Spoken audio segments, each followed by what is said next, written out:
Welcome to The Burning of the Midnight Lamp, where we are dissecting music history, album by album and track by track.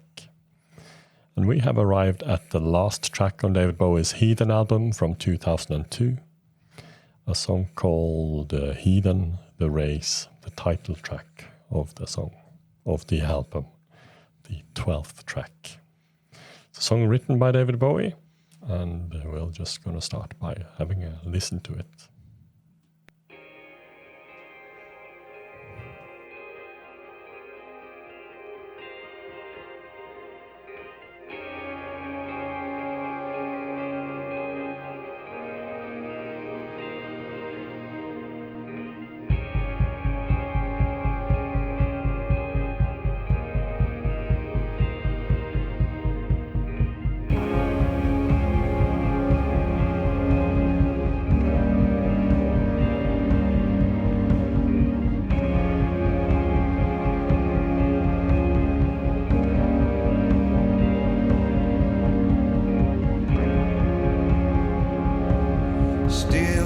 Skyline,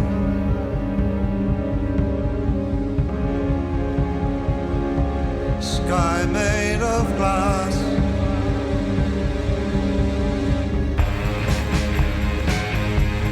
made for a real world.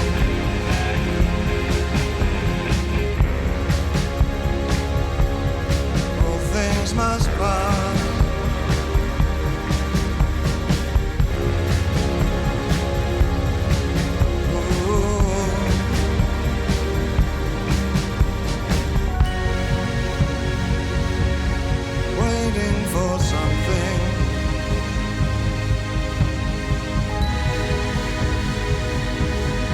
Looking for someone.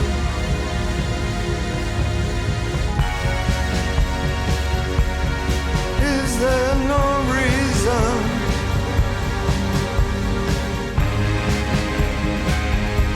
Have I stayed too long?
What an ending.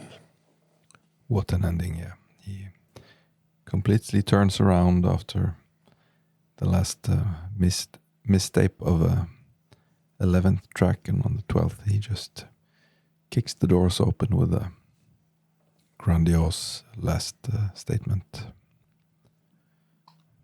I wanted to be a bit critical, but now I'm not so sure.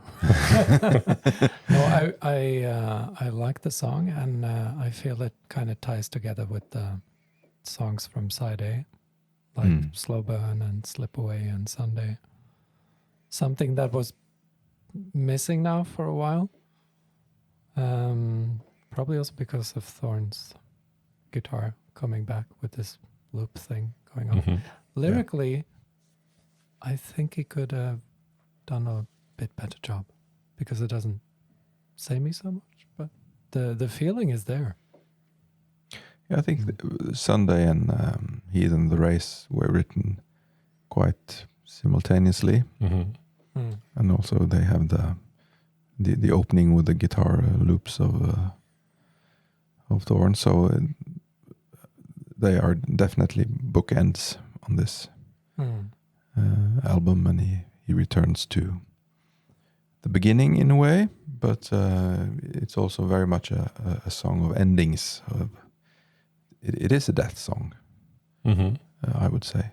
Definitely a death song. Bowie has, he has basically said that it is.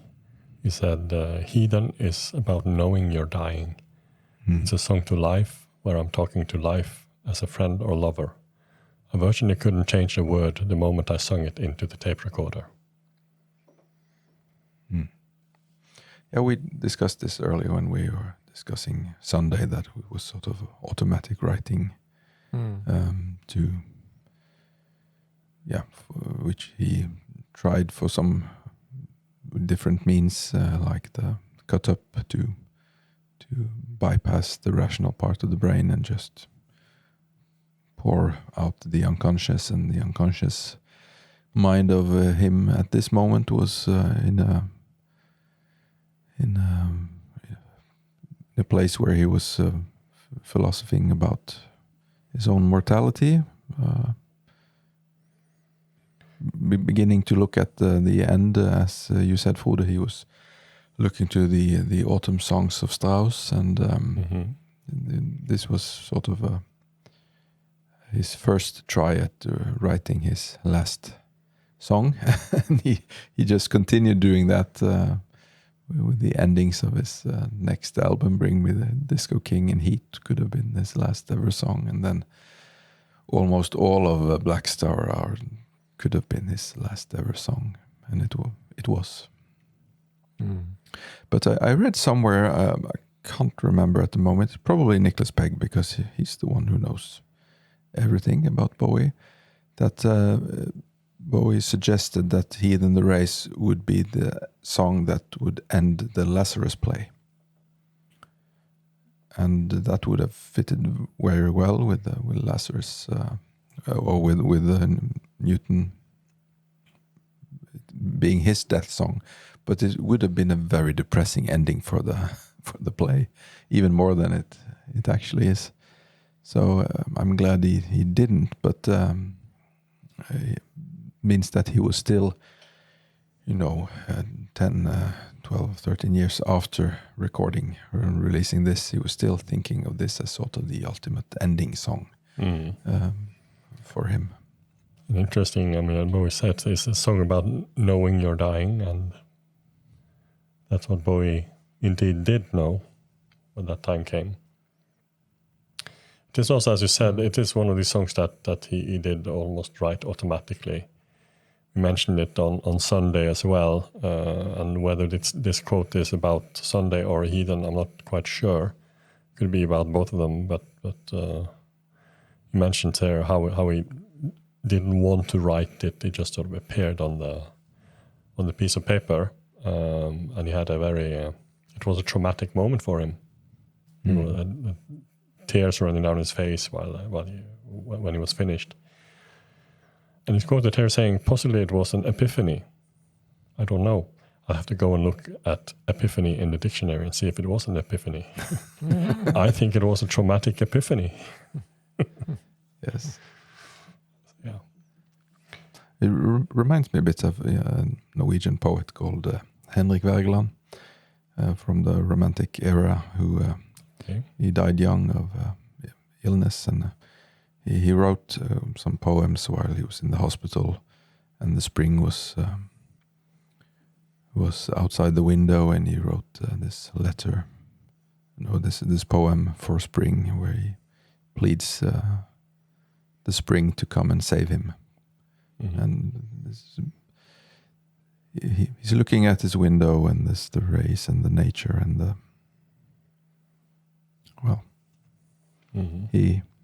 he's dying and the world is not dying. Song is also by others considered one of the album's heavy hitters. It does have a little bit of that operatic quality. Maybe, we talked about Scott Walker before. This is Bowie in Scott Walker mode in a way. Yeah, it is. Maybe Scott Walker would have left out the drums, for example, but we also discussed that on some of these other tracks. What do you think about the drums here, Ton? No, I think they suit the song very well. I like the production of the whole song. But it's also certainly a song that could have worked without any drums. It could have, yeah. Mm-hmm. But it would probably make it darker. Yeah. And a lot of very dense synthesizers, layers and layers of strings and synth brass. Bowie's also playing the Chamberlain here, which is a keyboard synthesizer that they used on in the Berlin era. And there are, especially towards the end, there are some tones and sounds that certainly is echoing the Berlin area of Bowie. Sense of doubt specifically.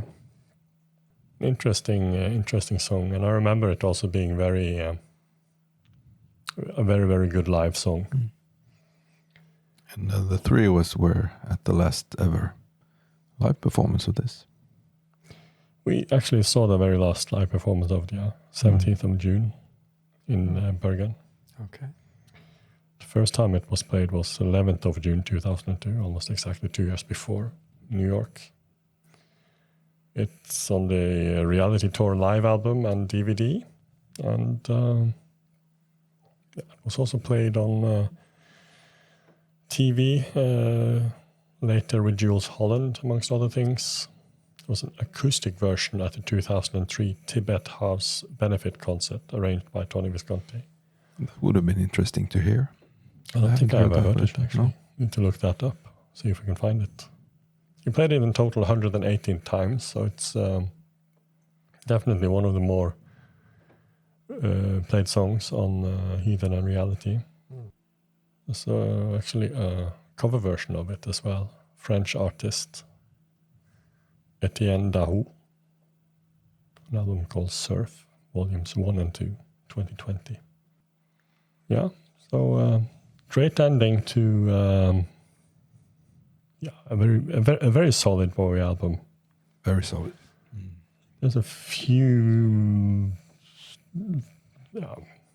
Let's say it could have been shorter, and would have made the better for it if it was. I would say the first 6 songs are flawless, and the sequencing and all the tracks are just winners. Perfect first half, and in the second half there are some good songs and one not good song, and but all is interesting, I would say, but this last song lifts it back on track. Yeah, I think what would have been the B-side, it is this track and 515 as well. I always liked that would have been the standout tracks on